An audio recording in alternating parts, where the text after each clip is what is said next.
Welcome back, scholars. Today for ELA, we are going to be Welcome back, scholars. Today for ELA, we are going to start reading Holes, written by Sachar. Look at this cover.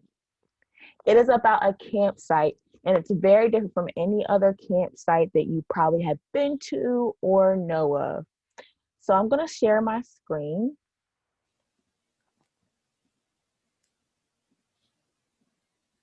This week, we are focusing on the elements of plot, okay? We focused on a couple of other things within the past few weeks, but this week, the elements of plot. The elements of plot are to draw and support conclusions about plot elements or the interactions of plot elements. All the plot elements are as follows: characters, setting, problem, key events, and solution. What are elements of plot? They are the pieces or parts that make up a story. The pieces or parts that make a story.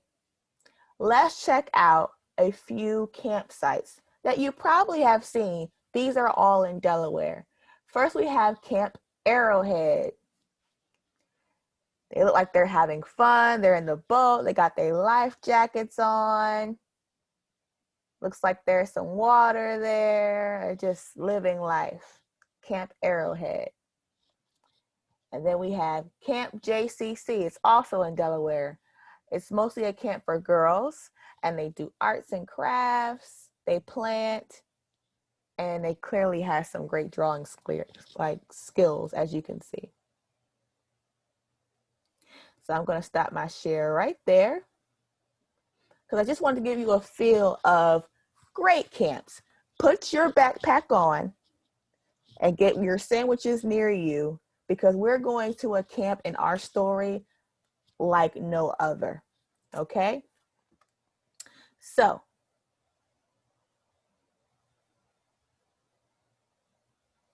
Camp Green Lake cannot be compared to any other type of camp whatsoever. I am going to show you a picture of Camp Green Lake just to look at, so you can see exactly what this looks like as I share my screen again. This is Camp Green Lake, full of holes, right? What does it look like to you, Julian? Yeah, I agree. It looks a little dead. We're going to find out a little bit more in our story. Okay, so have your holes book out.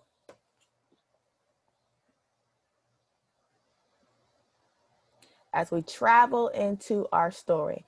Now, before we go into our story, first of all, know this: we are looking for the setting. We know that this is a camp. We might not know its name yet, but we also don't know what it's all about. What does it look like besides the picture? Does it rain? Does it snow? Does it get sunny? We don't know any of those things. So in order to know any of those things, we have to follow some key points.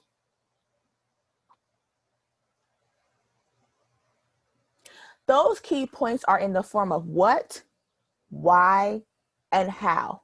What am I looking for? Why am I looking for it? And how do I look for it? That is the setting. Let me have one volunteer read the what am I looking for. Can I please have Damien? What am I looking for?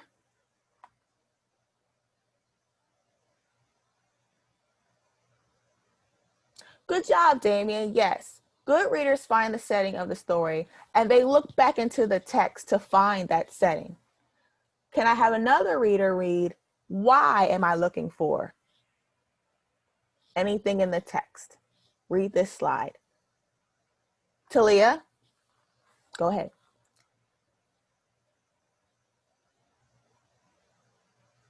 Yes, so context clues in the story tell us where are we? What state are we in?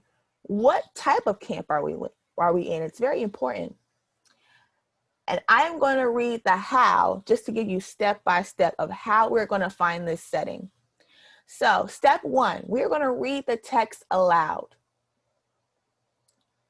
Step 2, we're going to jot down context clues about the setting and reread if needed.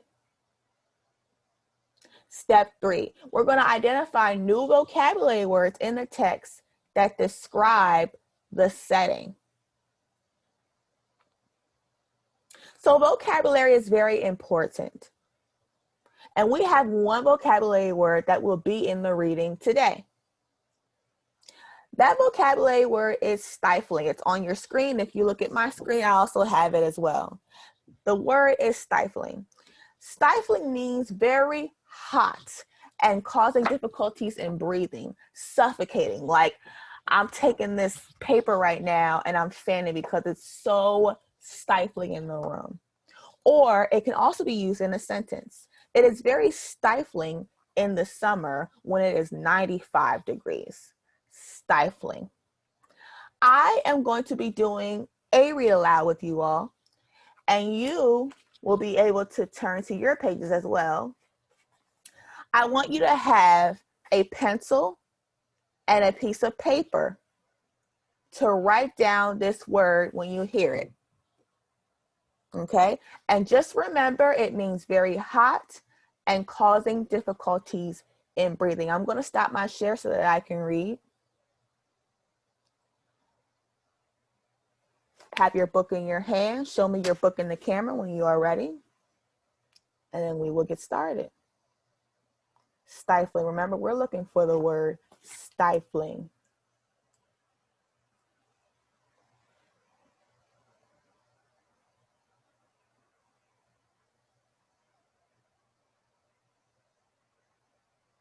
I see Julian's ready with his book in the air. Thank you, Julian. Thank you, Serenity, for having your book in the air. Awesome. It looks like we are ready to read. So like I said, backpack, sandwiches, we're going to read this book and see all about what this camp is, okay? So here we go. Oh, chapter 1. There is no lake at Camp Green Lake. There once was a very large lake here, the largest lake in Texas. That was over 100 years ago. Now it is just a dry, flat wasteland. There used to be a town of Green Lake as well. This town shriveled and dried up along with the lake and the people who lived there. During the summer, the daytime temperature hovers around 95 degrees in the shade. If you can find any shade, there's not much shade in a big dry lake. That tells me a lot about Camp Green Lake. But I'm also thinking, where is Camp Green Lake exactly? Did the text tell us where Camp Green Lake is? Did the text tell us where Camp Green Lake is? Damien. Oh, I see. Yes, it says it here. There was once a very large lake here, the largest lake in Texas. Good job, Damien. I'm going to pull on you a little bit. So what else happened in those times? Yes, the lake is in Texas. However, what in the text says that something happened 100 years ago? What happened 100 years ago in Camp Green Lake, according to the text? And we're on page 3. Right, there used to be a big lake. And also it says, yes, it says that too. It says that the town shriveled up and dried up, so the lake is no longer there. Okay, let us keep on reading. I stopped. Thank you, Julian. Yes, I stopped at the only trees are 2 old oaks on the eastern edge of the lake. A hammock is stretched between the 2 trees, and a log cabin stands behind that. The campers are forbidden to lie in the hammock. It belongs to the warden. The warden owns the shade. Out on the lake, rattlesnakes and scorpions find shade under rocks and in the holes dug by the campers. Here's a good rule to remember about rattlesnakes and scorpions. If you don't bother them, they won't bother you, usually. Being bitten by a scorpion or even a rattlesnake is not the worst thing that can happen to you. You won't die. Usually, sometimes a camper will try to be bitten by a scorpion or even a small rattlesnake. Then he will get to spend a day or two recovering in his tent. Now we are on chapter 2. Okay. The reader is probably asking, why would anyone go to Camp Green Lake? Most campers weren't given a choice. Camp Green Lake is a camp for bad boys. If you take a bad boy and make him dig a hole every day in the hot sun, it will turn him into a good boy. That was what some people thought. Stanley Yelnats was given a choice. The judge said, you may go to jail or you may go to Camp Green Lake. Stanley was from a poor family. He had never been to camp before. So let us pause right there and let us think together. How do you think Stanley will react to Camp Green Lake? I'm going to read that part one more time because this tells us a little bit about Stanley's background. It says, page 5, chapter 2. Stanley Yelnats was given a choice. The judge said, you may go to jail or you may go to Camp Green Lake. Stanley was from a poor family. He had never had to camp before. So knowing this about Stanley, folks, how do you think that he will react, Stanley? He is going to Camp Green Lake. How do you think that he will react when he gets there? I'm going to give it about 30 seconds. Actually, I'm going to give it about a minute for you to think about that.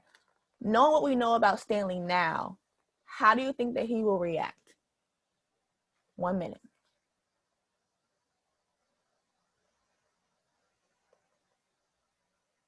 You may also type into the chat. I do see the chat.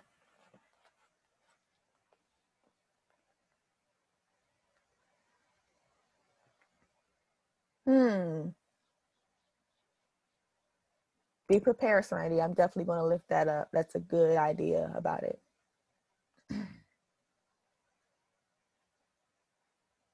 About 30 seconds here. How do you think Stanley will react to Camp Green Lake?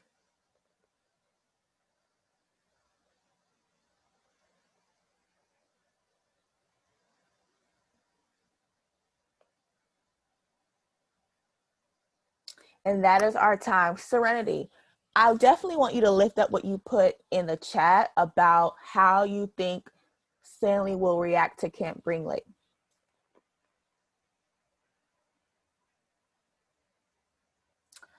Very interesting. So what Serenity is saying, everybody, is that she doesn't think that he will react at all. Just because he had a choice, right? It says that on page 5. I read it twice.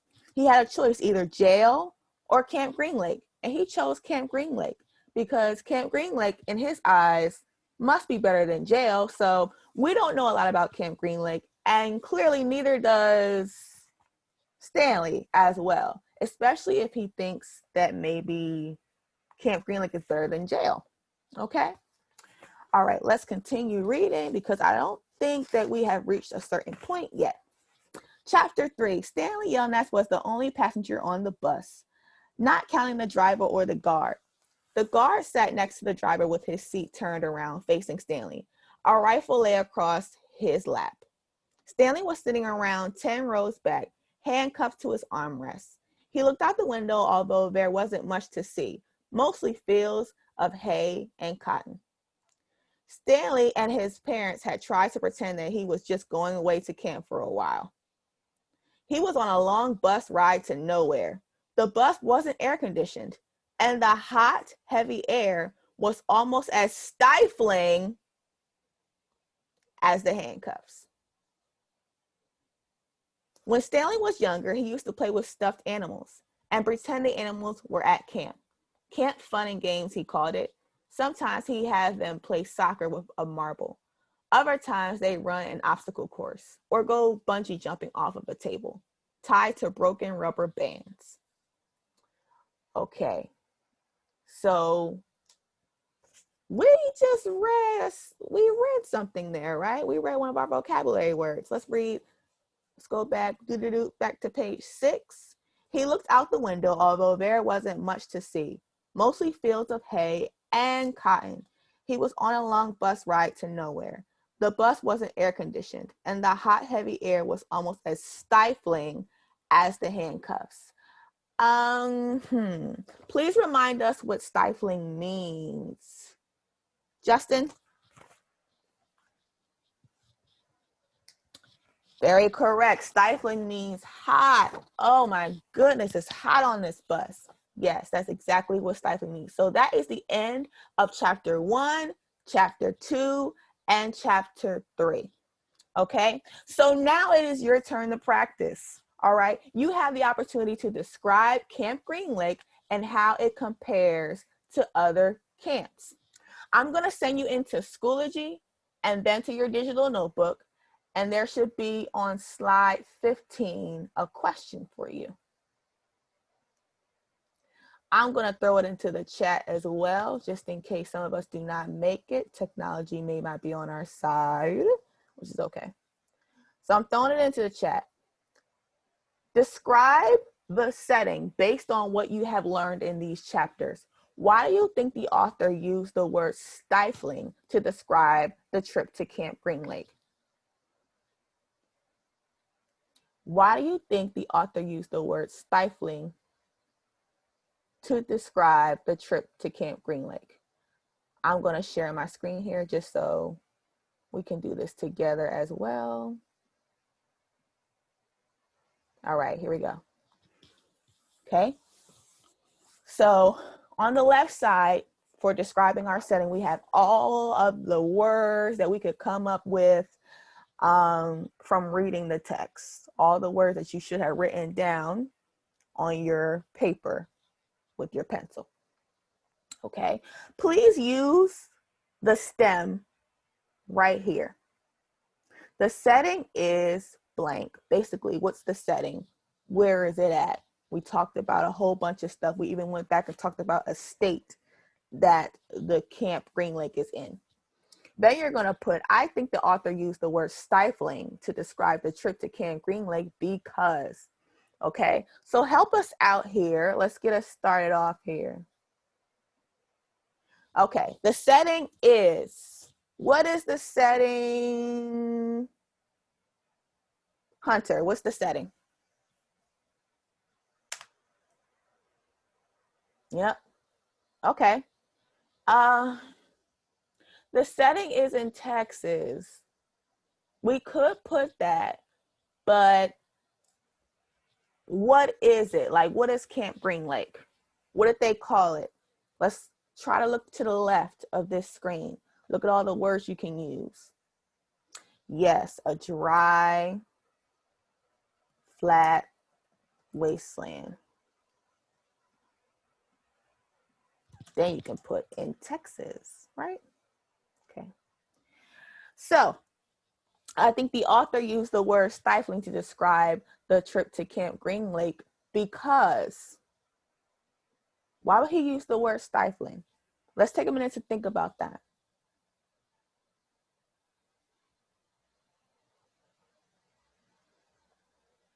I'm going to take a hand. How do we answer this question? Yes, Michaela, go ahead. Right, we look back in the text, absolutely. So stifling is on page, thank you, Julian, it's on page 6. Stifling means hot. So who wants to give it a shot? Use the word stifling to describe the trip to Camp Green Lake because it was hot and miserable, and it lets us know that what? Help her out, Serenity. That Camp Green Lake is not a good place. So that could, likewise be our inference. You don't have to put this, but this is your whole thing right here. Okay? All right. And that is all that there is to it, folks. I have one thing for you to do, one more thing to wrap this up. I know we can't keep reading. I'm sorry. We have to save it for another day. Save it for another day. All right. So to end this off, or to wrap this up, we are going to make an inference because we're going to keep continuing the elements of plot next week. Next week, we're going over characters. So I have a question for you based upon what we learned today and what we will soon to be learning next week. Putting it in the chat. How do you think Stanley will change once he reaches Camp Green Lake? How do you think Stanley will change once he reaches Camp Green Lake? He's not there yet. So far in the book, he's not there yet. He's still riding in this stifling, in this stifling bus. Go ahead and answer that in the chat. Okay, he won't change at all. Why do you think he won't change at all, Serenity? Yeah, because you said that before, and I'm curious to, you think he won't change at all? Why? Okay, so you think he definitely wanted to be here anyway. maybe he doesn't know. Does anybody think that Stanley just doesn't know where he's going? Like, we don't really know where he's going? Okay.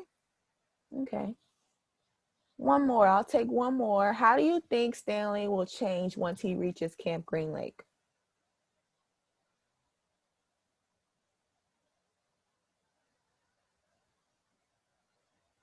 Okay.